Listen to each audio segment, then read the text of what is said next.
Hi, my name is Dixon and welcome to my channel. Today we are going to discuss introduction to desktop publishing. Before we start, did you know that the first desktop publishing software was created over 35 years ago? Desktop publishing has revolutionized the way we create printed materials, which include books, flyers, brochures, invitation cards, and so on. The first desktop publishing software that revolutionized the printing industry was in the 1980s. It transformed the printing industry forever. Let's dive into the exciting topic. Objectives of this lesson will cover the meaning of desktop publishing, which is also known as DTP, types of desktop publishing application packages, and the principles of design in desktop publishing. What is desktop publishing? Desktop publishing, also known as DTP, refers to the process of using computer software to create visual displays of information and ideas. It involves the design and production of documents such as brochures, magazines, books, newsletters, posters, and other printed materials, as well as digital content. Next is types of desktop publishing application packages.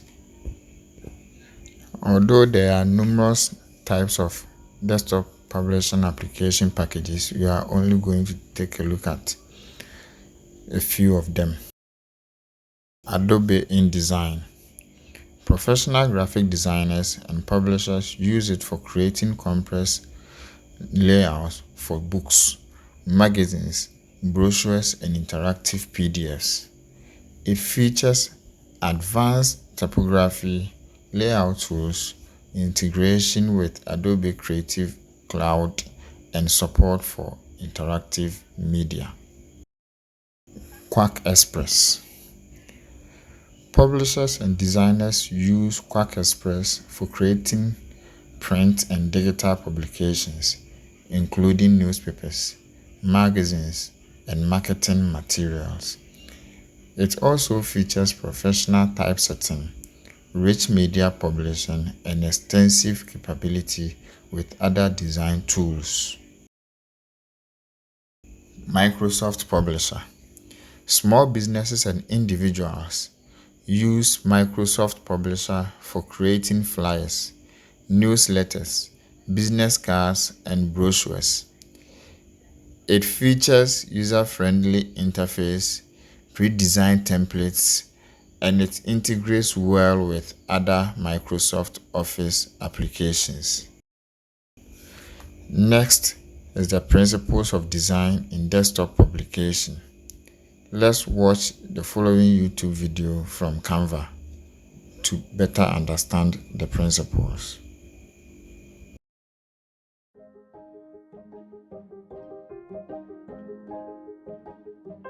Lines, shapes, form, text, and color are basic design elements, but how do we bring them together?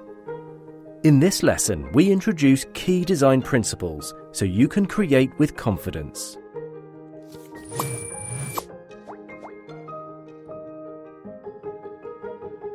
What's the first thing you see in any design? We'll give you a hint. It's the element that's emphasized.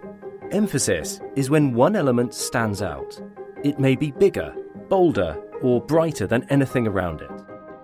We add emphasis to the parts of our design we'd like people to notice first. Contrast, movement, and white space are some techniques that create emphasis. Let's run through these one by one. At its most basic level, contrast is difference. It's the difference between red and blue, patterned and plain, big and small. Contrasting elements are opposite elements.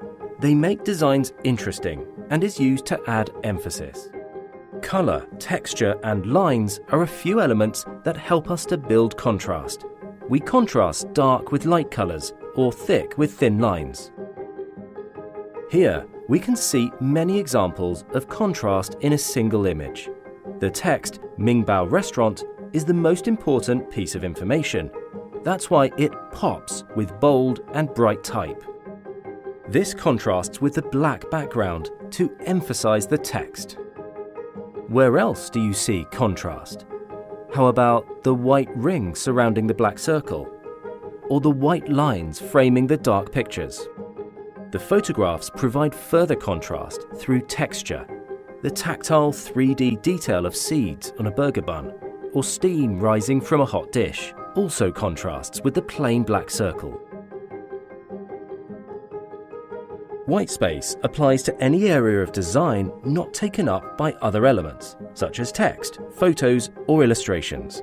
Designers love it because it can help create grouping, add emphasis, and improve legibility. Contrary to the name, white space doesn't just apply to the colour white. Even if our design is blue or yellow, we can still have white space. It often refers to the background of the design. Even with a picture in the background, you could still have the benefits of white space.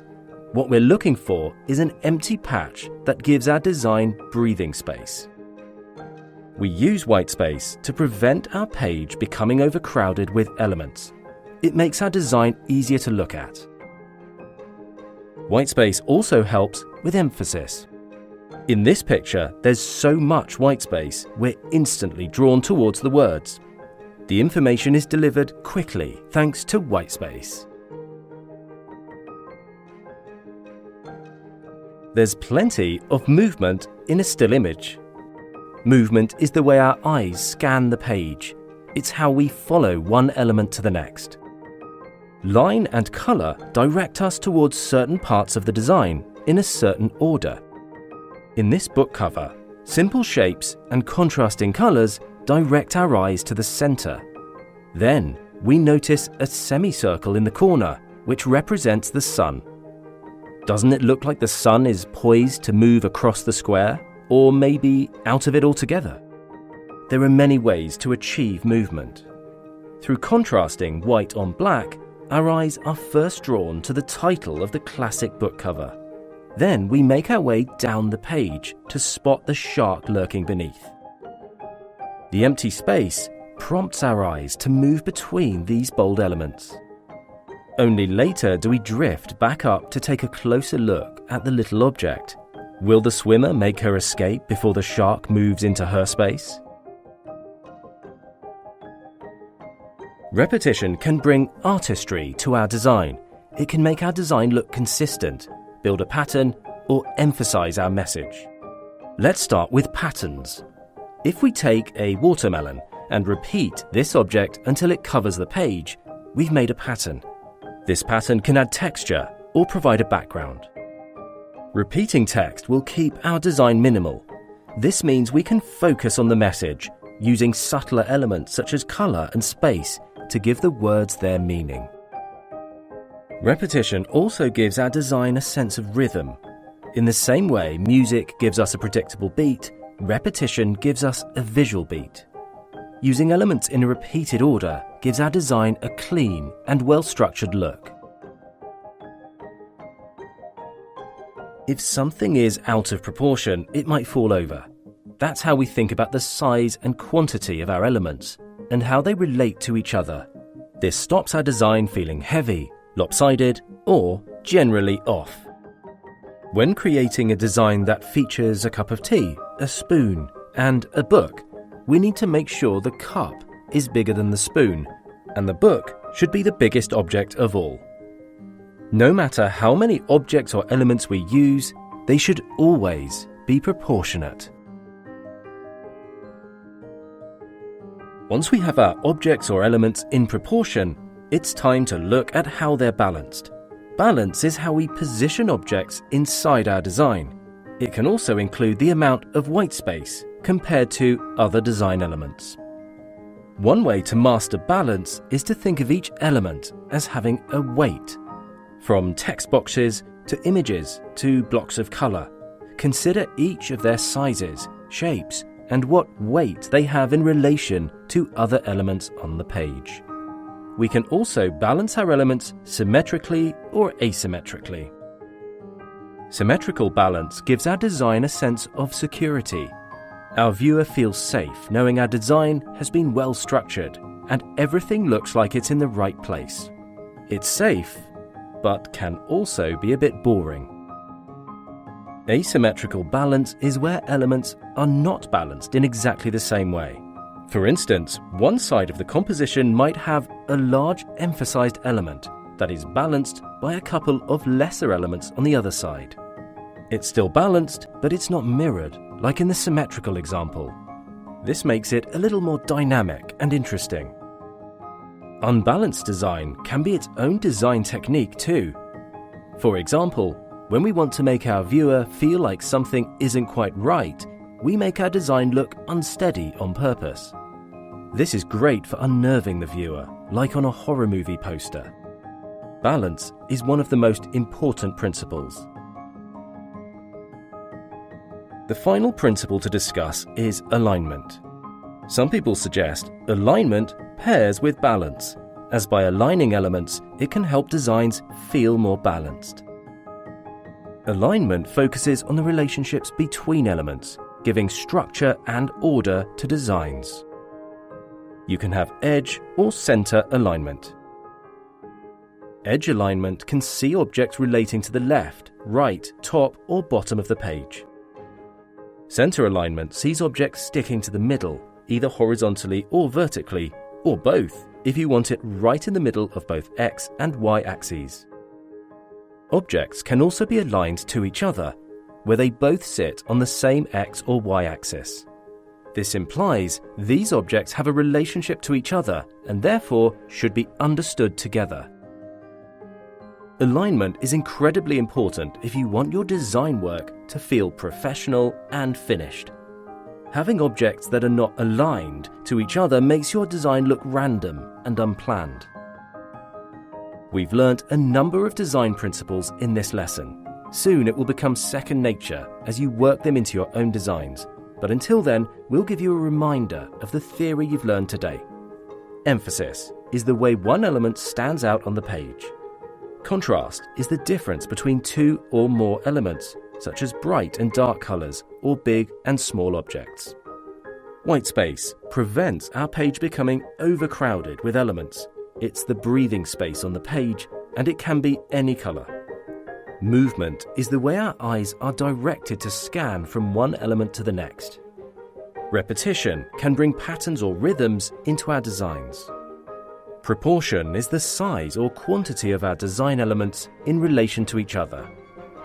Balance is how we position those multiple objects and how we can make the overall design symmetrical or asymmetrical.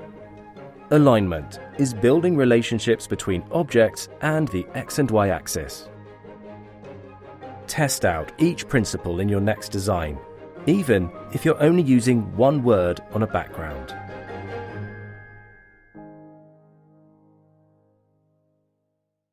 Welcome and hope you enjoyed the video.